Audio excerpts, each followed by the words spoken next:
ओम शांति 12/10/2023। बाबा कहते हैं, मीठे बच्चे, श्रीमत पर चलो तो तुम्हारे सब भंडारे भरपूर हो जाएंगे, तुम्हारी तकदीर ऊंची बन जाएगी। प्रश्न है, इस कलयुग में किस चीज का देवाला निकल चुका है? देवाला निकलने से इसकी गति क्या हुई है? बाबा का उत्तर है, कलयुग में पवित्र सुख और शांति का देवाला निकल चुका है। इसलिए भारत सुख धाम से दुख धाम, हीरे से कोड़ी जैसा बन गया है। यह खेल सारा भारत पर है। खेल के आदि मध्य अंत का ज्ञान अभी बाप तुम्हें सुना रहे हैं। तकदीरवान सौभाग्यशाली बच्चे ही इस ज्ञान को अच्छी रीति समझ सकते हैं। गीत है, भोलेनाथ से निराला कोई और नहीं, बिगड़ी को बनाने वाला कोई और नहीं। ओम शांति। भगवानवाच कौन सा भगवान? भोलानाथ शिव भगवानवाच। बाप भी समझाते हैं, टीचर का भी काम है समझाना, सतगुरु का भी काम है समझाना। शिव बाबा को ही सत बाबा भोलानाथ कहा जाता है। शंकर को भोलानाथ नहीं कहेंगे, उनके लिए तो कहेंगे आंख खोली तो सृष्टि को भस्म कर दिया। भोला भंडारी शिव को कहते हैं, अर्थात भंडारा भरपूर करने वाला। कौन सा भंडारा? धन दौलत सुख शांति। बाप आए ही हैं पवित्रता सुख शांति का भंडारा भरपूर करने। कलयुग में पवित्रता सुख शांति का देवाला है, क्योंकि रावण ने श्राप दिया हुआ है। सब शोक वाटिका में रोते पीटते रहते हैं। भोलानाथ शिव बैठ सृष्टि के आदि मध्य अंत का राज समझाते हैं, अर्थात तुम बच्चों को त्रकालदर्शी बनाते हैं। ड्रामा को तो और कोई जानते नहीं, माया ने बिल्कुल ही बेसमझ बना दिया है। भारत का ही यह हार जीत दुख सुख का नाटक। भारत हीरे जैसा सालवेंट था, अब कौड़ी जैसा इंसालवेंट है। भारत सुख धाम था, अब दुख धाम है। भारत हेवन था, अब हेल है। हेल से फिर हेवन कैसे बनता है? उसके आदि मध्य अंत का ज्ञान सिवाय ज्ञान सागर के कोई समझा ना सके। यह भी बुद्धि में निश्चय होना चाहिए। निश्चय उनको होता है जिनकी तकदीर खुलनी होती है, जो सौभाग्यशाली बनने वाले हैं। दुर्भाग्यशाली तो सब हैं ही। दुर्भाग्यशाली माना तकदीर बिगड़ी हुई है, भ्रष्टाचारी है। बाप आकर श्रेष्ठाचारी बनाते हैं, परंतु उस बाप को भी कोई मुश्किल समझ सकते हैं, क्योंकि उनको देह नहीं है। सुप्रीम आत्मा बात करती है, पावन आत्माएं होती ही हैं सतयुग में। कलयुग में सब पतित हैं, अनेक मनोकामनाएं लेकर जगदम्बा के पास जाते हैं। जानते कुछ भी नहीं, फिर भी बाप कहते हैं, जो जिस भावना से पूजा करते हैं, तो मैं उनको अल्पकाल क्षण भंगुर के लिए फल देता हूँ। जड़ मूर्ति कभी उसका फल नहीं दे सकती। फल देने वाला अल्पकाल सुख देने वाला मैं ही हूँ, और बेहद के सुखदाता भी मैं ही हूँ। मैं दुखदाता नहीं हूँ, मैं तो दुख हरता सुख करता हूँ। तुम आए हो सुख धाम में स्वर्ग का वर्षा पाने, इसमें परहेज बहुत है। बाप समझाते हैं आदि में है सुख, फिर मध्य में भक्ति मार्ग शुरू होता है। तो सुख पूरा हो दुख शुरू होता है। फिर देवी देवता बाम मार्ग भिकारी मार्ग में गिर पड़ते हैं, जहाँ से ही फिर भक्ति शुरू होती है। तो आदि में सुख, मध्य में दुख शुरू होता है, अंत में तो महान दुख है। बाप कहते हैं अब सर्व का शांति सुख दाता मैं हूँ, तुमको सुख धाम में चलने के लिए तैयार कर रहा हूँ। बाकी सब हिसाब किताब चुप कर शांति धाम में चले जाएंगे। सजाएं तो बहुत खाएंगे। शिव नीलल बैठती है। बाबा ने समझाया है काशी में भी बलि चढ़ते थे, काशी कलवट कहते थे ना। अब काशी में है शिव का मंदिर, वहाँ भक्ति मार्ग में शिव बाबा की याद में रहते हैं।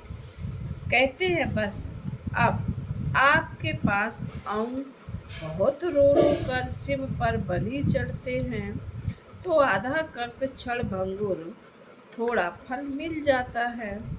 यहाँ तुम बलि चढ़ते हो, अर्थात जीते जी शिव बाबा का बनते हो। 21 जन्म का वर्षा पाने के लिए जीव घात की बात नहीं। जीते जी बाबा मैं आपका हूँ।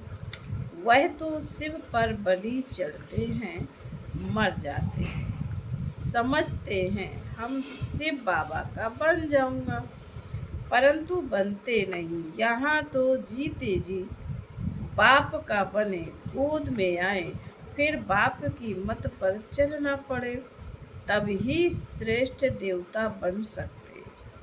तुम अब बन रहे हो, कल्प कल्प तुम यहाँ पुरुषार्थ करते आए हो, यह कोई नई बात नहीं है। दुनिया पुरानी होती है, फिर जरूर नई चाहिए। भारत नया सुख धाम, अब पुराना दुख धाम है। मनुष्य इतने पत्थर बुद्धि हैं जो यह नहीं समझते कि सृष्टि एक ही है, वह सिर्फ नई और पुरानी होती है। माया ने बुद्धि को ताला लगाए बिल्कुल ही तुच्छ बुद्धि बना दिया है। इसलिए क्यूपेशन जानने बगैर ही देवता की पूजा करते रहते हैं। इनको ब्लाइंड फेथ कहा जाता है।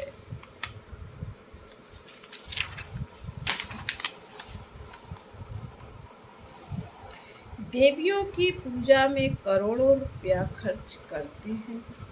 उनकी पूजा कर खिला पिला फिर समुद्र में डुबो देते हैं। तो यह गुड़ियों की पूजा हुई ना। इनसे क्या फायदा? कितना धूमधाम से मनाते हैं, खर्चे करते हैं। हफ्ता बाद जैसे ही शमशान में दफन करते हैं, वैसे यह फिर सागर में डुबो देते हैं। भगवान बच, अब यह आसुरी संप्रदाय का राज्य है। मैं तुमको दैवी संप्रदाय बनाता हूँ। कोई को निश्चय बैठना बड़ा कठिन है, क्योंकि साकार में नहीं देखते। आंगा खा साकार में था तो उनके कितने फॉलोअर्स थे। उनको सोने हीरे में भजन करते थे। इतनी महिमा कोई बादशाह की भी नहीं होती। तो बाप समझाते हैं, इसको अंधश्रद्धा कहा जाता है, क्योंकि स्थायी सुख तो नहीं है ना। बहुत गंदे भी होते हैं। बड़े बड़े आदमियों से बड़े बड़े पाप होते हैं। बाप कहते, मैं गरीब निवाज हूँ, गरीबों से इतने पाप नहीं होंगे। इस समय सब पाप आत्माएं हैं। अभी तुमको बेहद का बाप मिला है, फिर भी घड़ी घड़ी उनको भूल जाते हो। अरे तुम आत्मा हो ना। आत्मा को भी कभी कोई देखता नहीं। समझते हैं स्टार मिशन प्रकृति के बीच में रहती है। जब आत्मा निकल जाती है तो शरीर खलास हो जाता है। आत्मा स्टार मिशन है, तो जरूर मुझ आत्मा का बाप भी हमारे जैसा हो, परंतु वह सुख का सागर, शांति का सागर, निराकार वर्षा कैसे देगा। जरूर प्रकृति के बीच में आकर बैठेंगे। आत्मा अब ज्ञान धारण कर दुर्गति से सदगति में जाती है। अब जो करेगा सो पाएगा। बाप को याद नहीं करते तो वर्षा भी नहीं पाएंगे। कोई को आप समान वर्षा पाने लायक नहीं बनाते, तो समझते हैं पाई पैसे का पद पा लेंगे। श्रेष्ठाचारी और भ्रष्टाचारी किसको कहा जाता है, यह बाप बैठ समझाते हैं। भारत में ही श्रेष्ठाचारी देवताएं होकर गए हैं। गाते भी है हेवनली गॉड फादर, परंतु जानते नहीं कि हेवनली गॉड फादर कब आकर सृष्टि को हेवन बनाते हैं। परंतु तुम जानते हो, सिर्फ पूरा पुरुषार्थ नहीं करते, वह भी ड्रामा अनुसार है। जितना जिसकी तकदीर में है। बाबा से अगर कोई पूछे तो बाबा झट बता सकते कि इस चलन में अगर तुम्हारा शरीर छूट जाए तो यह पद पाएंगे। परंतु पूछने की भी हिम्मत कोई नहीं रखते। जो अच्छा पुरुषार्थ करते हैं वह समझ सकते हैं हम कितने अंधों की लाठी बनते हैं। बाप भी समझ जाते हैं यह अच्छा पद पाएंगे। यह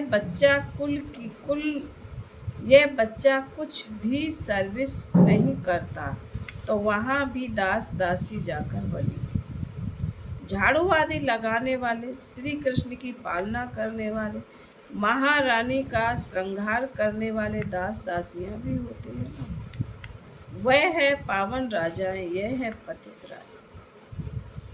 तो पतित राजाएं पावन राजाओं के मंदिर बनाकर उन्हों की पूजा करते हैं, जानते कुछ भी नहीं। बिरला मंदिर कितना बड़ा है, कितने लक्ष्मी नारायण के मंदिर बनाते हैं, परंतु जानते नहीं कि लक्ष्मी नारायण कौन है, फिर उनको कितना फायदा मिलेगा। अल्प काल का सुख है, जगदम्बा के पास जाते हैं, यह थोड़े ही जानते कि यह जगदम्बा ही लक्ष्मी बनती है। इस समय तुम जगदम्बा के विश्व की सब मनोकामनाएं पूरी कर रहे हो, विश्व का राज्य ले रहे हो। जगत अम्बा तुमको पढ़ा रही है, वही फिर लक्ष्मी बनती है, जिससे फिर वर्ष वर्ष भीख मांगते हैं। कितना फर्क है। लक्ष्मी से हर वर्ष कैसे भी भीख मांगते हैं। लक्ष्मी को ऐसे नहीं कहेंगे कि हमको बच्चा चाहिए या बीमारी दूर करो, नहीं। लक्ष्मी से सिर्फ धन मांगते हैं। बाप ही है लक्ष्मी पूजन। बाबा कह रहे नाम ही है लक्ष्मी पूजन। जगत अम्बा से तो बहुत कुछ मांगते हैं, वह सब मनोकामनाएं पूरी करने वाली है। अभी तुमको जगत अम्बा से मिलती है स्वर्ग की बादशाही। लक्ष्मी से हर वर्ष कुछ न कुछ धन मिलता है, तब तो हर वर्ष पूजा करते हैं, समझते हैं धन देने वाली है। धन से फिर पाप करते रहते हैं, धन प्राप्ति के लिए भी पाप करते हैं। अभी तुम बच्चों को मिलते हैं अविनाशी ज्ञान रत्न, जिससे तुम माला माल बन जाएंगे। जगत अम्बा से स्वर्ग की राजाई मिलती है, वहाँ पाप होता नहीं। कितनी समझ की बातें हैं। कोई तो अच्छी रीति समझते हैं, कोई तो कुछ समझते नहीं, क्योंकि तकदीर में नहीं है। श्रीमत पर नहीं चलते तो श्रेष्ठ थोड़े ही बनेंगे, पद भ्रष्ट हो जाता है। सारी राजधानी स्थापन हो रही है, यह समझना है। गॉड फादर हेवनली किंगडम स्थापन कर रहे हैं, फिर भारत हेवन बन जाएगा। इसको कहा जाता है कल्याणकारी युग। यह है बहुत से बहुत 100 वर्ष का युग, और सभी है 1250 वर्ष के। अजमेर में वैकुंठ का मॉडल दिखाते हैं। स्वर्ग कैसा होता है? स्वर्ग तो जरूर यहाँ ही होगा ना। थोड़ा भी सुना तो स्वर्ग में आएंगे, परंतु पढ़ेंगे नहीं तो जैसे भील है। प्रजा भी नंबरवार भी होती है, परंतु वहाँ गरीब साहूकार सब सुख सबको रहता है। यहाँ तो दुख ही दुख है। भारत सतयुग में सुख धाम था, कलयुग में दुख धाम है। यह वर्ल्ड की हिस्ट्री ज्योग्राफी रिपीट होनी है। गॉड एक है, वर्ल्ड भी एक है। नई वर्ल्ड में पहले है भारत, अभी भारत पुराना है, जिसको फिर नया बनना है। यह वर्ल्ड की हिस्ट्री ज्योग्राफी ऐसे रिपीट होती रहती है, और कोई इन बातों को नहीं जानते। सब तो एक जैसे नहीं होते। मर्तबे तो वहाँ भी रहेंगे। वहाँ सिपाही लोग होते नहीं, क्योंकि वहाँ डर होता नहीं। यहाँ तो डर है, इसलिए सिपाही आदि रखते हैं। भारत में टुकड़े टुकड़े कर दिए हैं। सतयुग में पार्टीशन होता नहीं। लक्ष्मी नारायण का एक ही राज्य चलता है, पाप कोई होता नहीं। अब बाप कहते हैं, बच्चे मेरे से सदा सुख का वर्षा लो, मेरी मत पर चलकर सदगति का मार्ग एक ही बाप दिखाते हैं। यह है शिव शक्ति सेना, जो भारत को स्वर्ग बनाते हैं। यह तन मन धन सब इस सेवा में लगाते हैं। अब बापू जी ने क्रिश्चियन को भगाया, यह भी ड्रामा में था, परंतु उनसे कोई सुख नहीं हुआ। यह मिलेगा, यह होगा। मिलना है सिर्फ बाप से, बाकी यह तो सब खत्म हो जाएगा। कहते हैं बर्थ कंट्रोल करो, उसके लिए माथा मारते रहते हैं। होगा कुछ भी नहीं। अभी थोड़ी लड़ाई शुरू हो जाए तो फेमन पड़ जाएगा। एक दो में मारा मारी हो जाएगी। फिर बाबा कहते अच्छा, मीठे मीठे सिकील दे बच्चों प्रति माता पिता बाप दादा का याद प्यार और गुड मॉर्निंग। रूहानी बाप की रूहानी बच्चों को नमस्ते। हम रूहानी बच्चों की रूहानी माता पिता बाप दादा को याद प्यार, गुड मॉर्निंग और नमस्ते नमस्ते नमस्ते। ओम शांति।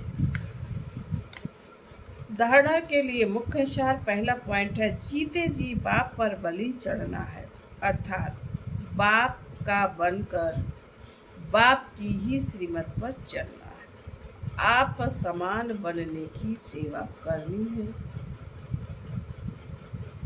नंबर 2, अविनाशी ज्ञान रत्नों का दान कर जगदम्बा समान सर्व की मनोकामनाएं पूर्ण करने वाला बनना है। वरदान है, सेवाओं में सदा सहयोगी बन सहज योग का वरदान प्राप्त करने वाले विशेषता संपन्न भव।